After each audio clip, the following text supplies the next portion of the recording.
where you get this is where it goes down a bad path, brother. This is what I'm trying to tell you, bro. Yo, bro, 6,700. If I told you right now, right, you got to start your life over right now with 6,700 a month and rebuild your life. Yes. Can you do it? With 6,700, I can. You with have 6,700, yes, I can. I'm from the mud. I'm from either or budget. 6,700, I'm good. That's what I'm month, saying. nigga. Stop comparing it to yourself. With 2 Choke, kids. this is what I'm saying to you. Choke, this is where you going wrong. You gotta stop comparing it. You comparing it to yourself, bro. You comparing it on your standard of lifestyle, bro. You cannot do that. You can't do that. Listen, Choke. I jumped out of a burning house, brother. I had nothing. Okay. I know what it feels like to have nothing, all right? And I had to rebuild my life over with $6,700 a month. Marquise, I know you feel like that ain't a lot of money, but it's a lot of people here watching right now. It's girls that's getting $200 a month child support. $100, $50 a month child. I'm telling you, they watching right now, bro. You talking about bro, we're talking a nigga contributing 6,700 and all the baby mother got to do is put her in it. Look, man, you know, the entitlement of kids, I don't even want to say kids because he's a grown man at this point. So the entitlement that's going on nowadays is laughable, really. I mean, it's not just Marquise. It's a lot of entitled kids. Now, I'm not going to say no generations because everybody got their perspective on what generation is entitled.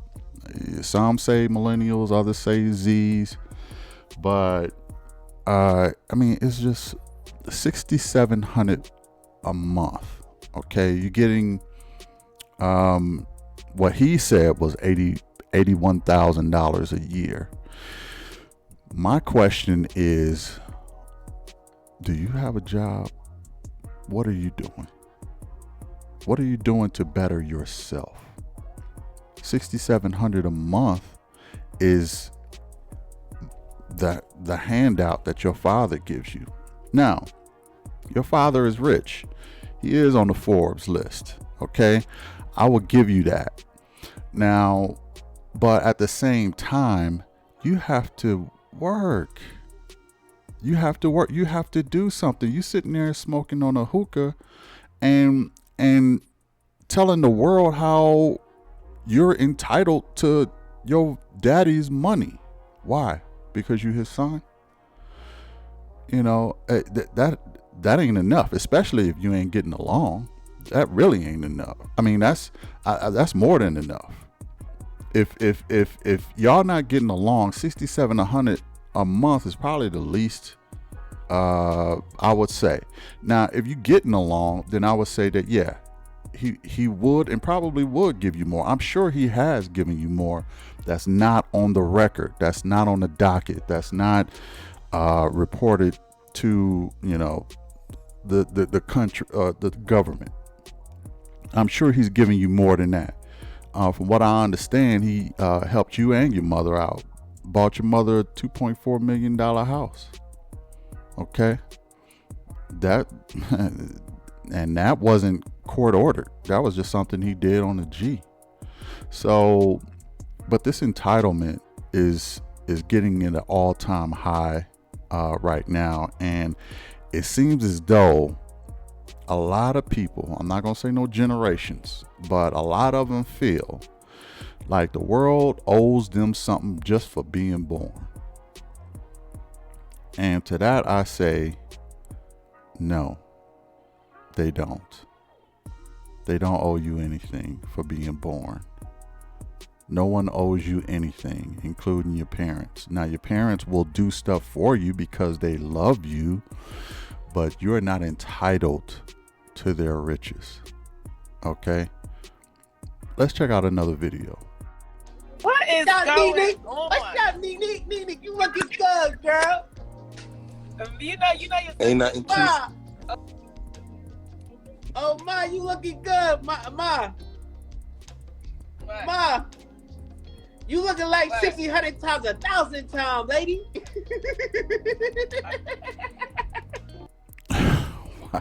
Why is this dude sweating his moms? Why is this dude like he want to holler at her or something? I mean, this is very embarrassing. I mean, this is sad, actually. Yeah, what we have here is a case of son husband who's a pseudo husband to his mama. That's what he is. And he up here giving her compliments like they go together or something.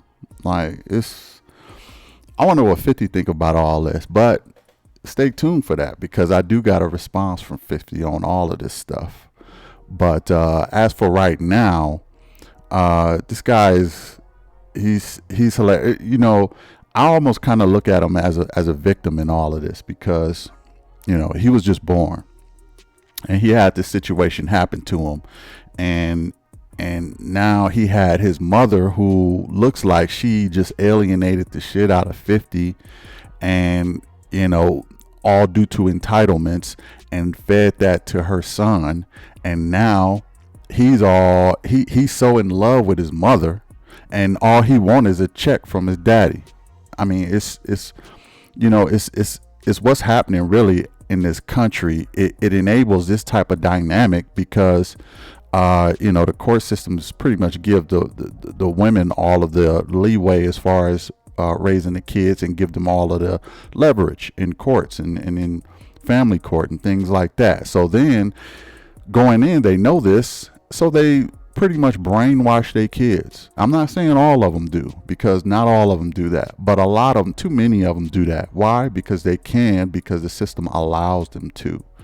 So they brainwash their kids, they alienate them, and that's good for the courts because they want you to take the father to court, and they want you to sue for this, that, and the third. They want broken homes, especially in our community. And what ends up happening is mother girlfriends and son mans, you know, son husbands. It's a sad situation. It's not, I can't even really say it's just happening in our community, but far too often it happens in our community. Anyway, let's go in. And then people that's talking like, where do y'all live at? Like, I want to know, like, where do you live at? Like, I know where I'm from and where we were living at the time, that's where the top 1% live. New York is no place. That is no joke. Shaniqua, this was years ago because Marquise is 26 years old now. The period of his life that he was speaking on was 2009 to 2010. It was not as bad as 2022. And why would you be living where the 1% is living if you don't even have income? You wanted 50 cents to pay for you to be there? Why didn't you move to a more affordable city? Which I believe she eventually did move south. And then 2, you should have told 50 to take the boy full time and raise him. And that's because you really couldn't afford to give him the life that you wanted him to have. But nah, you didn't want to give him to his dad because then those child support checks would have discontinued and you would have actually had to go to work to provide for yourself and your daughter like a normal adult. That's a good point, that, you know, she would have had to go to work. She should have let 50 just raise his son. 50 obviously had the means. He could have paid for a tutor, and he took him on tour with him, showed him the ropes, showed him all the business. He would be in a much better situation if he would have just went with his father, who had the means, had the doors to open, had the connections, had the business savviness, and really could have showed him that side of the situation and business. But instead, he was left with his mother, who in concert and together they are pretty much beggars, begging for more money. He's smoking on a hookah, look like he's doing nothing with his life, okay? And it don't look like she's doing nothing with her life. It looks like she doesn't have a job either. And this all could have been avoided if he would have just went with his fathers. But the courts don't want that. Why? Because they want a cut of the child support. They collect $1 for every dollar that's collected. So it is in their best interest that the child stays with the mother. They don't care about the family. They don't care about his best well-being. Now, who's to say that 50 had a problem with that? I don't know. Maybe he didn't want Marquise to live with him. I don't know that part. But you know, every man wants his son. Every man wants his son, and they want their son to be a chip off the old block. But this guy, just looking at this Paul's video, it don't look like he's on his father's level in any kind of way. Not to say that he can't get there, but he would pretty much have to download all new software in his brain in order to get to that point. And it don't look like he's nowhere near doing that. Anyway, let's go back in. Yeah. It's no joke. I'm just lost. I'm lost. And then people want to say entitled. They want to use that word entitled, because last time I checked, when them bullets was ringing out, I was there. When them bullets were ringing out, I took him to my mother's house, because all his family had was from the hood from that to go. They ain't have anywhere but the hood for him to go to. Yeah, he don't owe you all his riches. That was 22 years ago, and that was long gone. That's done with. Debt has been paid. Okay. He paid you 1,000 times over. So why you keep bringing that up? Oh, I was there for that. You know what that means? That means that's regret. Okay. She has regret that she's still not with him. She knows she could be living a much better life. Both her and her son could be living a much better life. She had it. She had the treasure in her hand, and she let it slip through. Why? Because of ego. Okay, but let's listen more. Was supposed to be there for him. Is he indebted to you forever?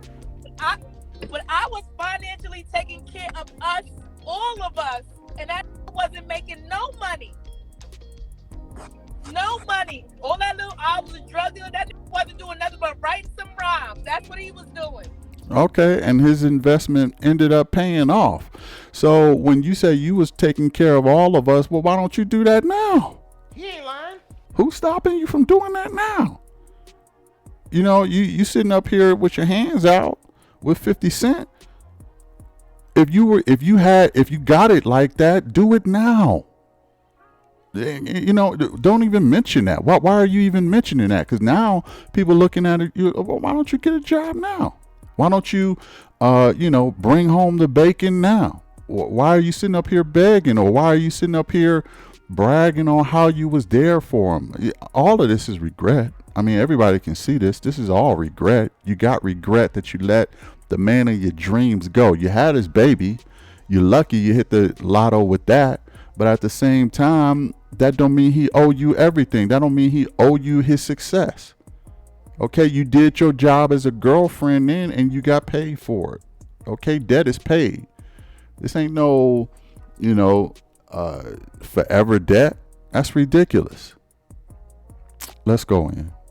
I said, when people talk about entitled, like, I said, when them shots rang out, who was there? When them shots rang out, who took it? See, that's one thing. When people, not even just women, but when people see someone else, it's mostly women, but especially when women see their guy be successful, they always dwell on the past of what they did for him. Like, it's a guilt thing. A lot of women, a lot of people, but especially women, I see doing it.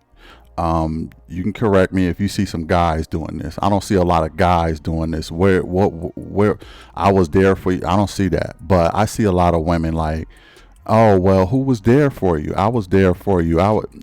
It's guilt tripping. Okay, it's throwing these guilt trips and trying to make the guy feel like you in debt in perpetuity. Okay, and that's ridiculous. Nobody's in debt in perpetuity. Okay, you did what you did as a girlfriend. You probably didn't do nothing more than what any other woman would have done. It ain't that special. It ain't that big a deal. You did with your job at the time. Okay, and he kept you around for that long. So, and not only that, but he financially helped out your whole situation. So the guilt tripping, if I'm 50, I'm like, look, that debt is paid, been paid 10 times over. Okay. I'm not going to be in debt with you in perpetuity. Was you there for me and you did a solid? Yes, I acknowledge that. Yeah, because I needed your help at that time. But that don't mean I supposed to give you all of my riches and success. Okay, we been win our separate ways. You did your life, I did my life. We do life different. You sit on your hands. I get out here and hustle. You know, and I'm enjoying the fruits of my labor. Okay. Now, if you can go out there and bring home the bacon like you claim that you can, go do that then. Why are you talking to me? Handle your business. You keep living your life. I'm going to keep living mine. And our son is way grown right now. He can figure out life on his own. Anyway, let's go in. To my mother's house to heal. That was not in the hood. He didn't make a dollar. He said, he didn't make a dollar. He didn't sell a drug or nothing for the first 3 years of your life. I took care of us. Well, do it now. I was paying for studio time. That's reels. Y'all don't know about that's and reels because y'all are the streaming generation. That's how they used to record back in the day, right? Yep, studio time. Mm-hmm. That's reels, clothes, jewelry, tattoos. And that would explain why after he blew up, he didn't leave you. He paid all the bills, took care of you, your daughter, and your son that you had with him. Plus, he gave you $25,000 per month in allowance. Not to mention, after you broke up, he still paid nearly $2 million in child support, got you a $2.4 million house and a car. And then you didn't have to put him on child support. He's the one who went to the court to establish the order, which was the smartest thing he could have done dealing with you. If he had done that, you would have been holding everything over his head forever, just like you're attempting to do now. But he's completed his obligations 100% and doesn't owe you anything now. And that's why you're bitter. Okay, now is the time for 50's response. Go out to Pink Book Lessons. I think she's dope. I like her channel, and support her channel too, Pink Book Lessons. Let's get to the video with 50's response. Check this out. When I first got together with Shaniqua, neither of us had much.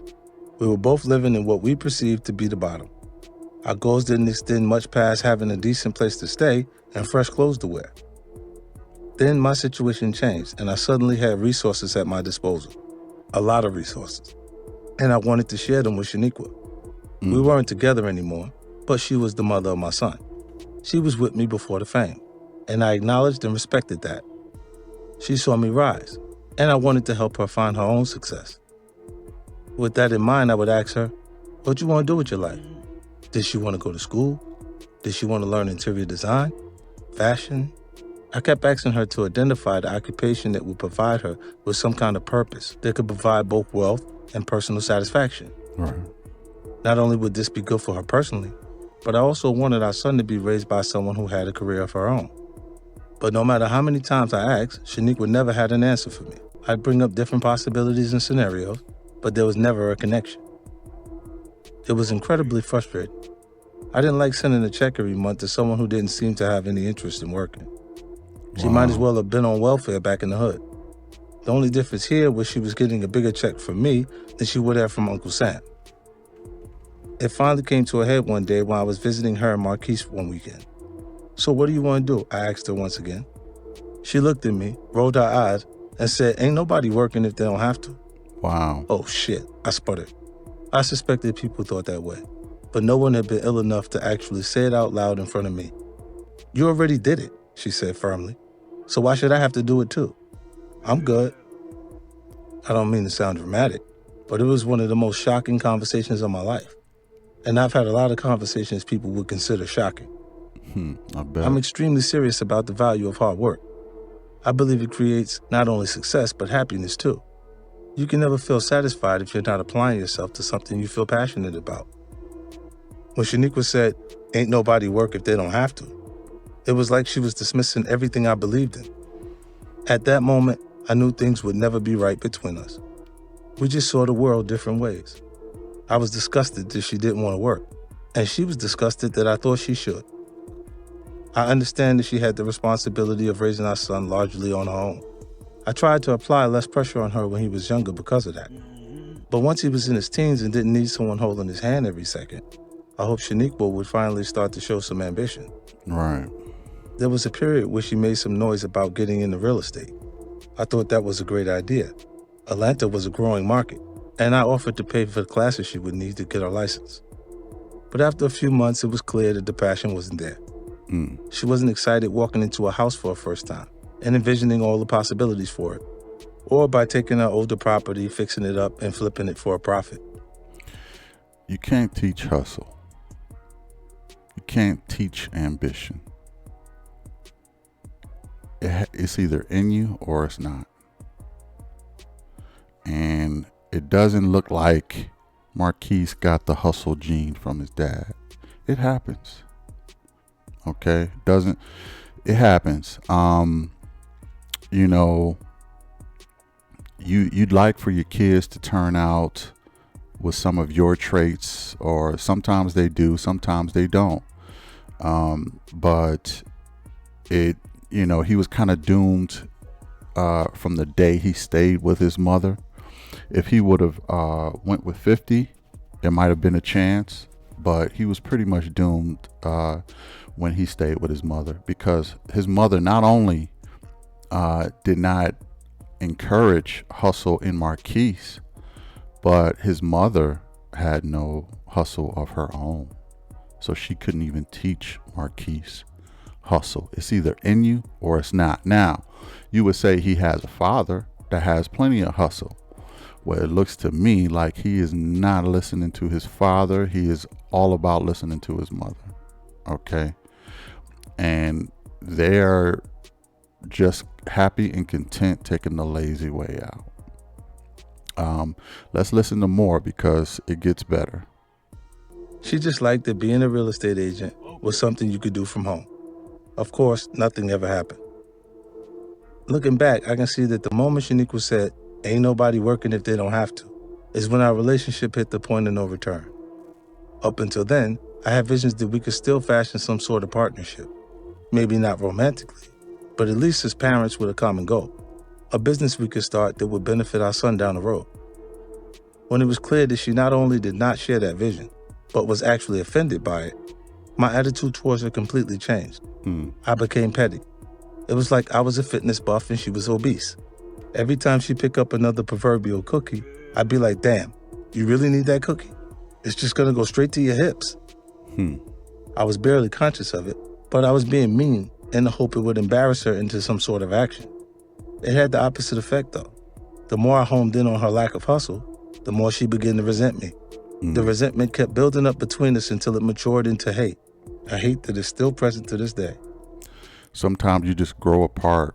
You have different ambitions in life. You have different goals, wants, needs, and sometimes it just doesn't get to a point where you see eye to eye. I mean, his analogy was pretty spot on.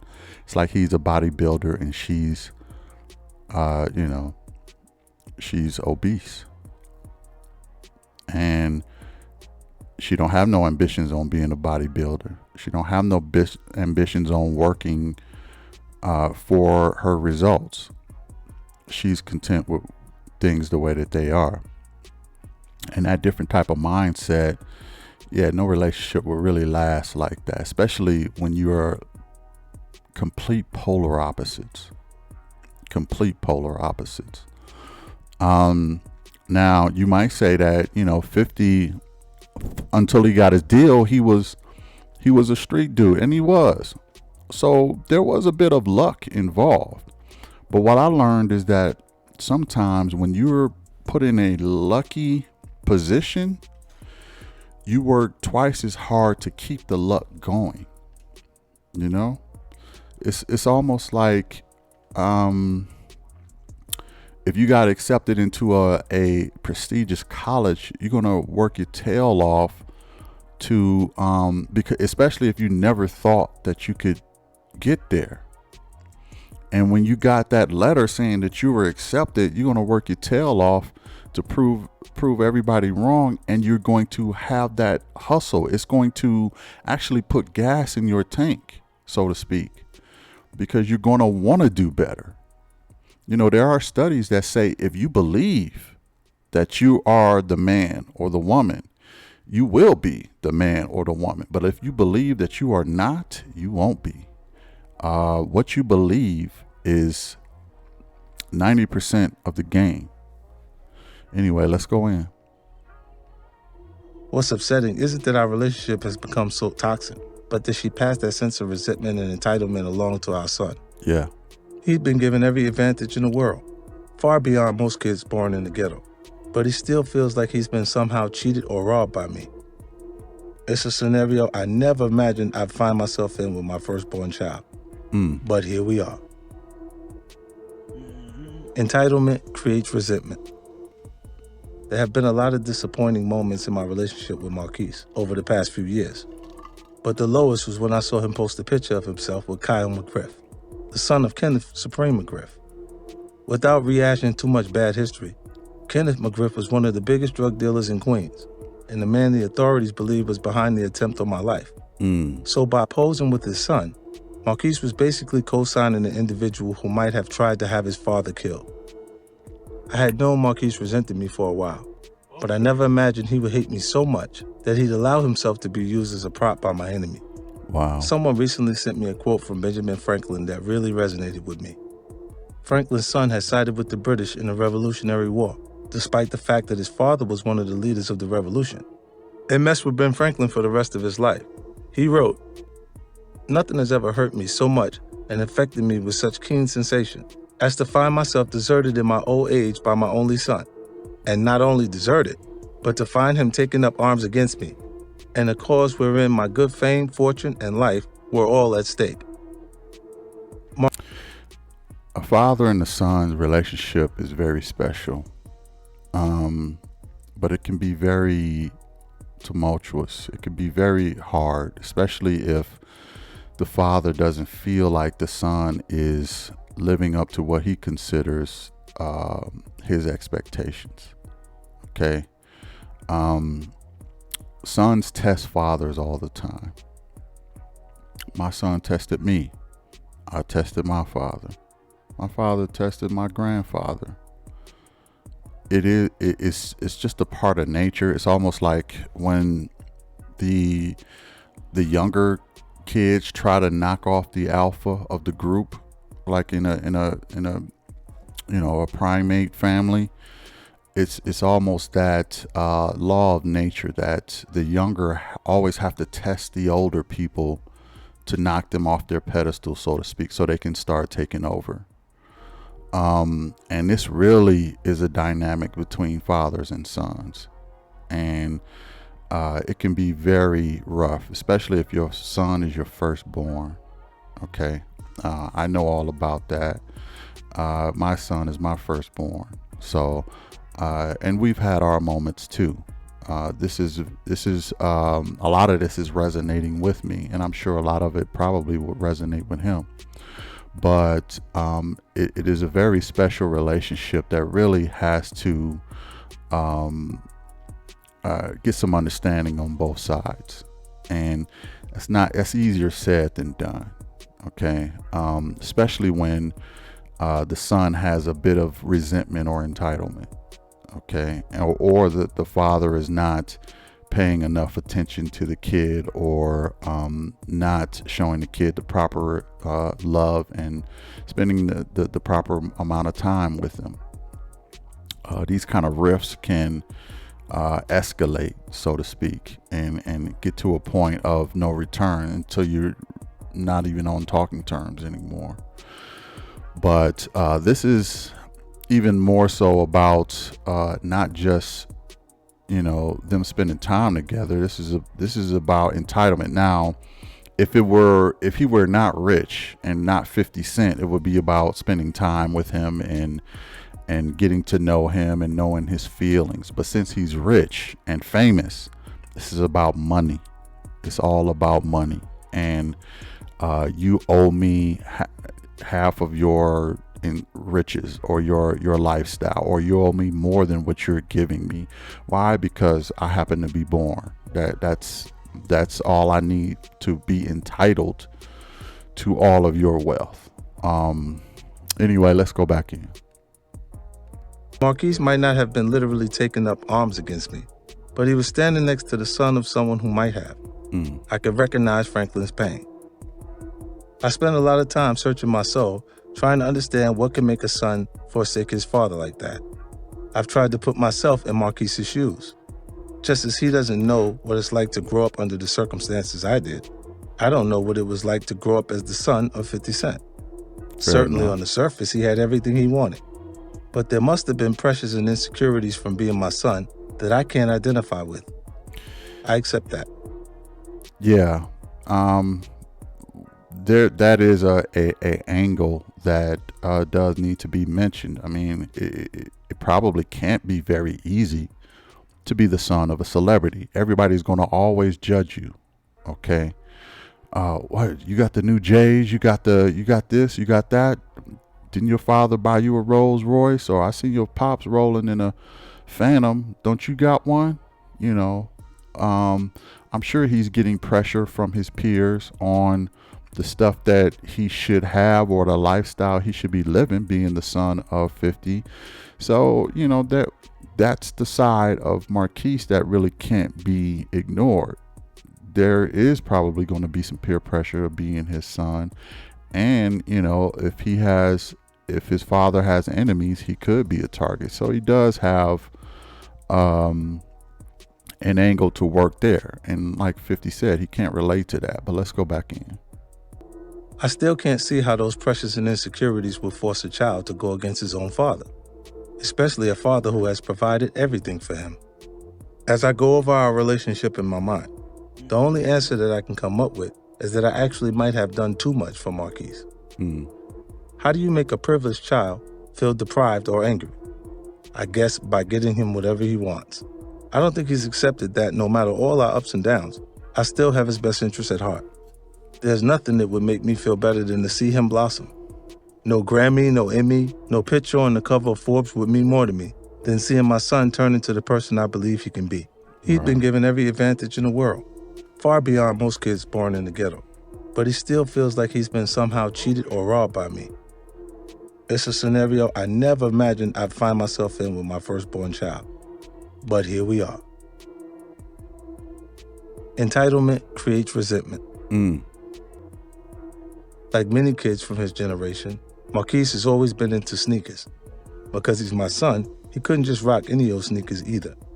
If a new pair of Jordans came out, he had to have them right away. If Marquise asked for a pair of Jordans on Monday, his mother would make sure they were on his feet by Tuesday. It still didn't make him happy. Instead of being excited to rock his new pair of Jordans, all Marquise could think about was all of the retro Jordans he didn't have. All the different flyaways and colors that weren't in his closet. When he should have felt gratification, all he really felt was disappointment. I could not relate. The kid didn't have a job, but somehow wanted to collect $300 sneakers, and then still felt unhappy when he actually got them? His entire mindset was alien to me. I have to believe his mother was behind his disappointment. He thought he could have every sneaker ever made, even though he hadn't actually earned any of them. He's not regular, she would tell me when I asked why he needed another new pair. He's your son.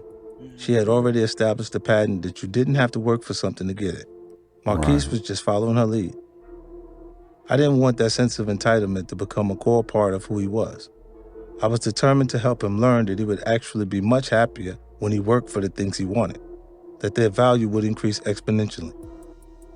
One day I was driving through Harlem when I noticed that a sneaker store was going out of business on 125th Street. My mind immediately flashed to my son. Marquise loves sneakers. So I pulled over to see if I can grab him a couple of pairs on the cheap. Being naturally inquisitive, I asked the owner why he was going out of business if sneakers were so hot. He explained that he picked the wrong location and never got enough foot traffic to make it work. My mind started clicking. Say, how much do you pay for a pair of Air Force Ones, I asked. About $40, he told me. And how much you sell them for? About $80. That seemed like a pretty solid profit margin to me. What are you going to do with all these Air Forces now? I asked. I don't know, he said. Probably just stash them in my basement till I figure out my next move. I tell you what, I told him. I'm going to buy the rest of the inventory from you right now at cost. The guy jumped at my offer. Suddenly, I was the new owner of a couple hundred pairs of Nikes. I hatched a plan. Marquise was in Atlanta, where I knew storage space was cheap. I would ship the sneakers down to him, where he could put them in a warehouse. Instead of opening up a brick-and-mortar shop, which would have taken a lot of investment, and depended on foot traffic, he could set up an internet site selling sneakers, what is referred to as direct-to-consumer sales. All it would require would be for him to run the site and maybe hire a friend to manage the warehouse side of things. The idea felt like a winner. As soon as I left the shop, I called up my son. Yo, Marquise, you know how you always been fascinated with shoes? I asked. Well, I just figured out a way you can afford them yourself and start to earn a little money of your own too. I broke down the whole plan for him.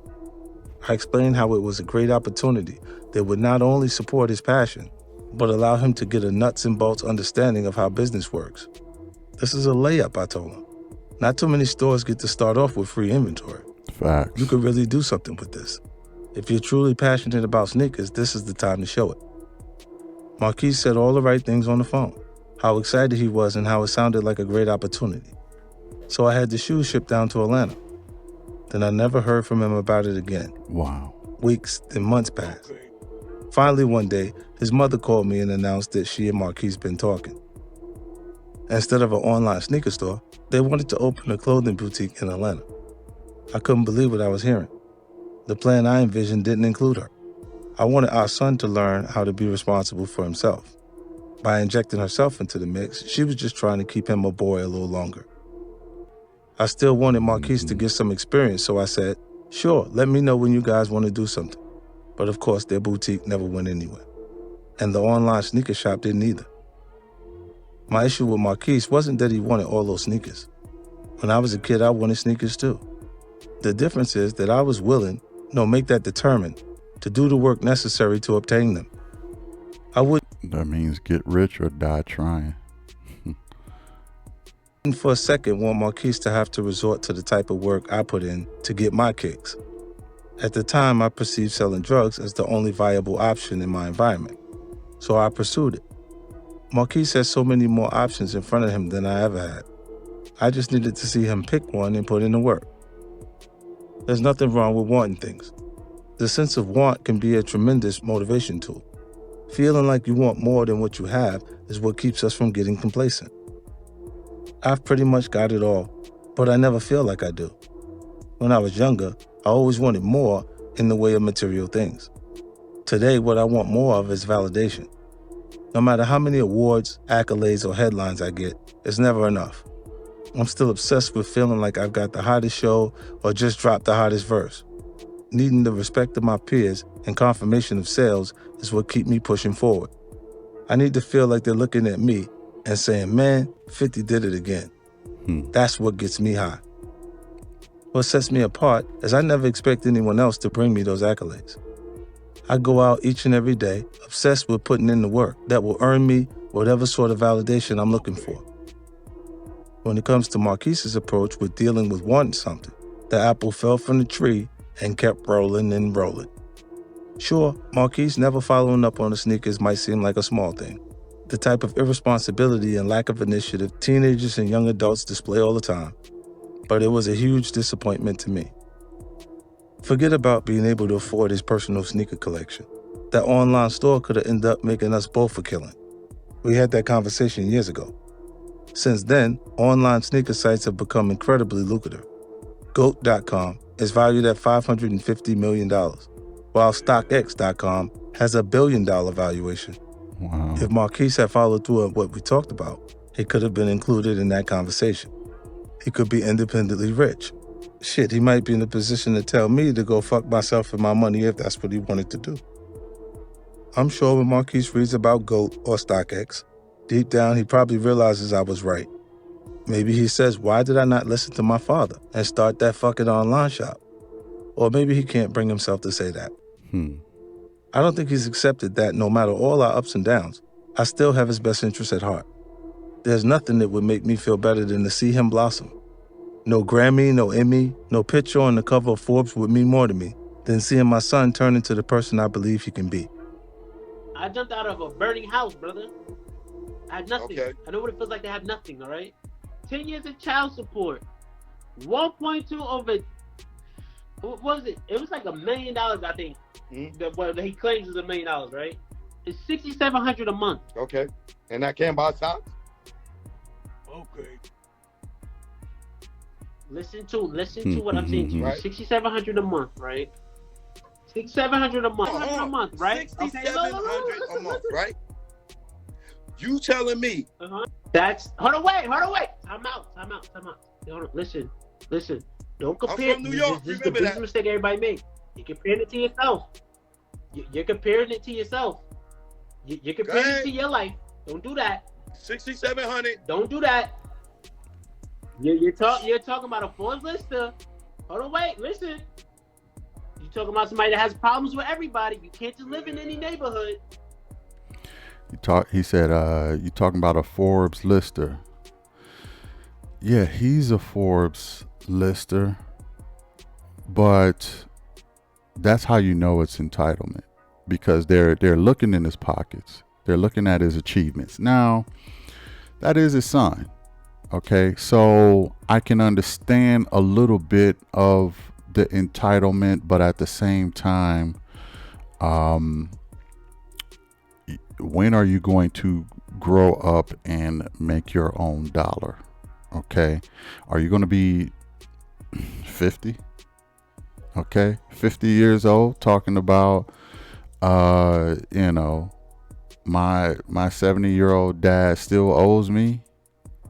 Are you going, still smoking on the same hookah at 50 years old, talking about I've been cheated because my dad is on the Forbes? He'd probably be a billionaire by that time, and could have helped you at least be a millionaire. But you're so stuck in your resentment, you're not even willing to do the work, not even willing to listen to him, and you will end up in your mama's basement, okay, smoking on hookah. Anyway, let's go back in. $81K is not a substantial lot of money. Hold on. You're talking about you got beef with everybody in the industry. You can't just live anywhere. And if he's contributing $6,700, that means your mom's got the other half. Facts. It ain't just for him to just take care of you. She got to take care of you too. She got to work too. He giving up $6,700. Where's her $6,700 to go with his? Now y'all got $1,200, $1,300, $13,000 a month. Oh my! See, hold on. And see, here's the thing: his mother was getting $25,000 a month. She kept a third of it. She gave a third of it to him. This is why he's saying $6,700 a month. Your mama got the rest of the money. Okay, she's living off of that money. I don't know who the other third is going to. Maybe his sister or something. I don't know. But she actually gets $25,000. So if you want somebody to cut more of a check, talk to your mama. You a grown man right now. So he's supposed to, the entitlement is out of control. Okay. All that being said, let me show you this with Shaq, because I think Shaq sets this up very nicely. Check this out. My kids are gated community gangsters. They kind of got mad at this, but I say, in order to touch daddy's cheese, you gotta have 3 degrees. Because I believe in respectable nepotism. And I also have to teach them, we're not rich, I'm rich. I love that. I love that line so much. You know my oldest son, I said, my man, you get all A's this next semester, you can get whatever you want. So he gets all A's, and I get a call from Tesla. I said, man, you better take your across the street to Honda. That's right. We not rich, I'm rich. And I'm sure 50 said that to his son. We not rich, I'm rich. Is the entitlement getting out of control? Y'all tell me. Hit that like, hit that share, hit that subscribe. Okay? I will check y'all out in the next one. Peace. It would be to start with a job. No. Yeah, absolutely. No. She needs a job. No.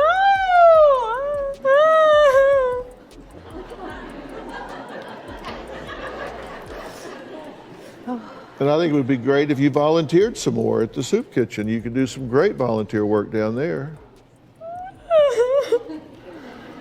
I did that. No. I started with a babysitter. I think my first job was at IHOP. Oh, you don't pay me to babysit. She makes me babysit for free. She doesn't need a job babysitting. She needs a job in the world. No. She doesn't need a job at Absolutely home. not. She needs a job in the world.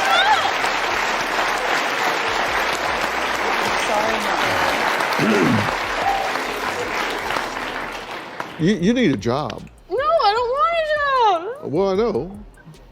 It's so much work. But I'm so tired from work. I don't want to do that. Entitlement creates resentment.